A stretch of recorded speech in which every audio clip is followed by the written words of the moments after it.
Spelljammer, the quasi-science fiction setting of Dungeons & Dragons. Today, I'll talk about Krynnspace, which is the crystal sphere containing the Dragonlance Campaign Setting for Dungeons & Dragons.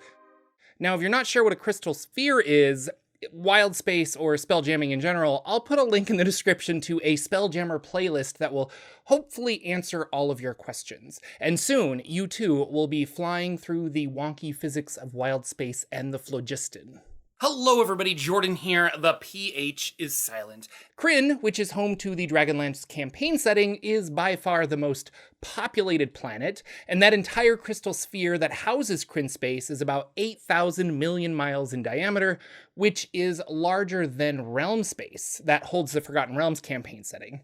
Now, within this crystal sphere, there is a weird transparent mist known as the clouds of freezing vapor that keep Krynnspace colder than other crystal spheres. And this mist is believed to be caused by the deities of the setting, and that conceals their actions from other deities. Kind of like a holy version of Minovsky particles. Any Gundam fans out there? Now, humanoids can see through these clouds of freezing vapor, but they appear to thwart the gods, and why is a mystery. So let's start off with the sun. It is fixed in the exact center of the crystal sphere as it is the primary orbital attractor. Now, priests of Krynn say that the gods power the sun, wizards theorize that it is a living being, and others believe it is a gateway to the plane of fire. And you could fly towards the sun, but the great heat given off can be harmful. Those who get too close, which is to say about 10 million miles or closer, are baked into husks. Now, through magical and telescopic means, the people of Krynn have seen buildings on the surface of the sun, and living creatures known as Helions that make their home there. Now, Efreet also live on the sun, giving more weight to the plane of fire theory. The next celestial body in Krynnspace is Sirion. It is close to the sun, and it is so hot that it is also considered a body of fire. The planet has no moons, and with most of the planets, there is a god that is of the same name. So Sirion is believed to live at the center of this planet, the god. Although hot, it does have spelljamming ports, and you can land there.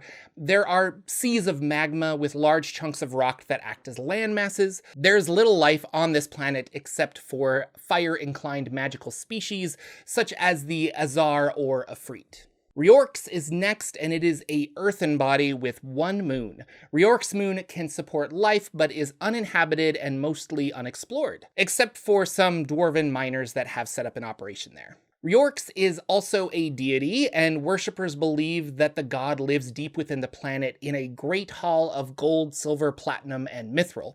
Although the god does not dwell in the planet, the great hall does exist and was built by an avatar of Riorx. Now, the deity Riorx uses the planet as a crystal ball to monitor activity of various worlds within Krynnspace, and perhaps beyond. The planet has 4 Spelljammer ports and welcomes all incoming ships. The entire planet is covered in mountains and deep chasms. The main inhabitants are dwarves, humans, gnomes, leaving heavily towards the majority of dwarves. Now, oddly enough, there are mind flayers that have created a home underground on this planet, and they've captured several dwarves, gnomes for their evil plots. Third rock from the sun is Krynn. Another earthen body. It has 3 moons and the largest population, more than all the other planets in this crystal sphere combined. Now, this is a very Earth-like planet, and being the center of the Dragonlance campaign setting, it obviously has a lot of information and history. Now, only about 1/20th of Krynn's population are aware that spelljamming is a thing, and that other planets and off-worlders exist. For the size, there are only 2 official Spelljammer ports. Now, it's not really a problem, though. With the right Spelljammer ship, you can land anywhere. The ports are there for trade and resupply. Krynn has 3 moons. Nuitari is the smallest of these and appears as a black object in the sky. Now, there have been a few expeditions to Nuitari, but they have found no signs of civilization despite a breathable atmosphere. They did find other Spelljammer ships on the surface, abandoned, which is spooky. There are some plasmoid creatures that like to eat dwarves, and they roam about on the surface, and all of the surface is covered in a dark moss that gives it its black color from afar. Lunitari is the most inviting, with large pools of water and tall trees and grasses. A beautiful cloudless sky, but it too appears uninhabited. Now, there is plenty of life on this moon, and there is also intelligent life, just not as much as one would expect. Yep. Beholders live here, as well as the Haduzi, and more of those plasmoids, but these ones are less evil than the Nuitari ones. Solinari, the third moon, is cloaked in clouds and therefore a mystery. Ooh. Now this moon is tidally locked with Krynn, so only one side faces the planet, but there isn't much to see except a giant ball of mist. If you get closer to Solinari, you'll see that half the planet is temperate and beautiful with lakes, mountains, forests, and whatnot, and the other half is barren, rocky, and desolate. The air is very thin here, which causes most spelljamming visitors not to stay very long. Few inhabitants live here. The next planetoid, fourth from the sun, is Chislev, another earthen body, and is the least populated planet in terms of humanoids, but it is home to a vast amount of plant and animal life. Now, the planet is a large jungle with no oceans. It appears as a sea of green. Large predators roam the planet, causing humanoids who live there to congregate in the northern and southern poles. They form small villages and nomadic groups. Now, the dominant species would probably be the giants who live near the equator and southern mountains. No ports exist, but many land around the equator looking to trade with the giants. And this has become an assumed landing point with various merchants who have set up keep here. Xivalin is the fifth planet in Krynnspace, and it is the largest planet in the whole solar system, but has a very small humanoid population. Although large, it is gaseous and considered an air body. Huge boulders spin around through its atmosphere. Now, these boulders could be considered continents.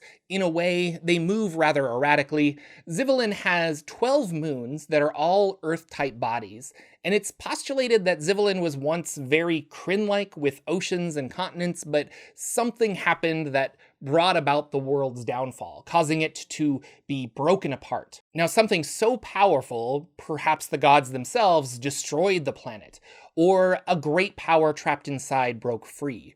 Each of the boulders and moons have different environmental features. Some are cold with icy chasms, and some are mountainous and windy. There are 3 boulders in the center of this world that form a triangle, and they spin an equal distance apart from each other around an invisible point.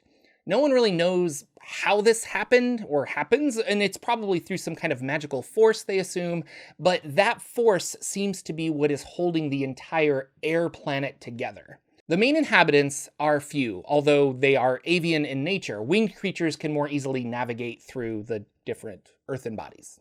Next is Nzemith, the Vanishing Planet. It is the 6th planet, and it is so called because from a Krynn observer, its orbit goes behind a phenomenon called the Black Clouds, and thus it disappears from the night sky only to reappear later in a completely different position.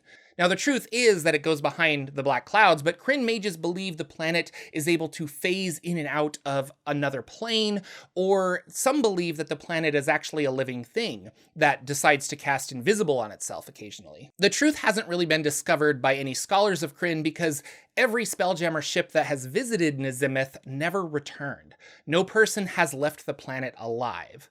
Now, the climate of Nzemith is harsh. It's covered entirely in a terrible swamp. The atmosphere is cloudy, and it covers the planet in a haze. Giant reptiles and umber hulks roam the landscape. The plant life can be carnivorous, and treants are the only native sentient life. The whole planet is riddled with tunnels and cave systems, which the Neogi have used to set up an outpost here. Another reason nobody has left to report about this planet are the Neogis. They're a warlike and xenophobic race that kill on sight. The treants hate the Neogi, but there are not enough of them to remove the Neogi completely from the planet. The stellar islands appear next, and much like Realm Space, there are some weird non-planets that exist, and this is one of those. It's the 7th world from the sun. Really, it's just 5 oasis asteroids that are linked together. Glowing ribbons that function as enchanted walkways link these asteroids together, Those were constructed by gnomish wizards long ago, but the knowledge of their creation has been lost. Gnomes inhabit the stellar island along with some Gif and a colony of space sea giants. Now, these asteroids have a tropical climate complete with lakes, fertile soil, and edible plants. There is a magical secret to this place that only the inhabitants really know about, and they don't like to share it. It can be seen in the waters of the stellar islands, which enhance magical effects. Now, if you use this water as holy water, it doubles the damage against undead. And these waters are easily adaptable into potions of dark vision, clairvoyance, and arcane eye. Now, the true secret of this place is that if you are of good alignment and stay on the island for longer than 3 months, if you level up, you get your full amount of hit points. No rolling, no 6 HP out of a D10, you get the maximum amount plus your con bonus. So the people that call this place home have long and healthy lives. Finally, on the outskirts, the phenomenon known as the Black Clouds. Now, these clouds are boiling to the touch and have been the demise of many a Spelljammer ship that went too close to investigate. Any evil humanoid that has died in Wildspace, their soul is pulled here to become part of the Black Cloud. Now, throughout decades, the clouds have grown as spelljamming became more common. More evil humanoids were dying in Wildspace. And clerics recognize the black clouds as evil and a sign of foreboding, but they don't really understand its existence. Now, because of the air bubble around a spelljammer ship, you can fly through the cloud, but everything becomes darkness inside. There's no stars that shine through, and it seems to eat up the light. Reaching past the air bubble and touching the cloud causes 2d4 points of damage. The clouds feel like boiling water. Now, those that do fly through often have no memory of their time within the cloud, as if their minds were wiped of the experience upon exit. There have been many attempts to capture some of the black cloud to bring it back for study, and only one of those attempts was successful, with the use of a magical iron flask. However, the wizard who ran the experiment was found dead in the hold of his spelljammer ship. The iron flask lid dissolved away as if by acid, and the wizard's flesh covered in boils. And that's Krynnspace, a crystal sphere full of adventure. Will your players be flying through Wildspace to solve the mystery of the Black Cloud? Gather your crew to save another ship that was lost in Krynnspace? The mostly humanoid crew with an orc lieutenant commander on weapons and an auto gnome at the helm. Go on, make it so. Thank you for watching, everyone. Subscribe for more lore and fun. Check out my second channel for other tabletop RPGs that I enjoy, and I will see you guys all in the next video.